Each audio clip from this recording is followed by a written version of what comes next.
তা ছাড়ি দেন। তোমার নাম কি? হুম, ইরফান হোসেন।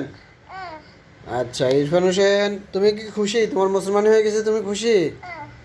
আমরা ইরফান হোসেনকে কসমেটিক পদ্ধতিতে খতনা করিয়ে দিলাম, যেটাতে সেলাই লাগে না, ব্যান্ডেজ লাগে না, কোনো ধরনের রক্তপাত হয় না, একদম ব্যথামুক্ত। এ তোমার থেকে ভালো লাগতেছে? কোনো সমস্যা নেই তো? তোমাদের বাড়ি কোথায়? শায়েস্তানগর। তুমি মাদ্রাসা নিয়ে পড়ো? তোমার মাদ্রাসার নাম কি? মাদ্রাসার নাম কি? সাথে কি আপনি ইরফানের কি হন? মামা। মামা। এই যে আমরা যে কসমেটিক পদ্ধতি মুসলমানিটা করাইলাম, ঠিক আছে? এটা কেমন লাগছে আপনার থেকে? ভালো। কোনো ধরনের সমস্যা নেই তো? কেমন না। এর একদম যেটা বলছে যে যে কোনো ধরনের রক্তপাত হবে না, সেলাই লাগবে না, ব্যান্ডেজ লাগবে না, মুসলমানি পরে প্যান্ট পরিধান করতে পারবে। তারপরে সব কথা কি রাইট আছে?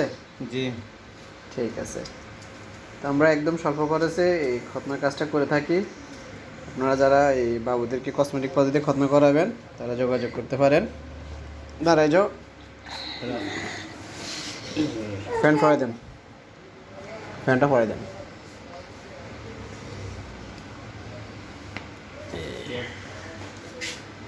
জুতা পরিলাম, জুতা পরিলাম।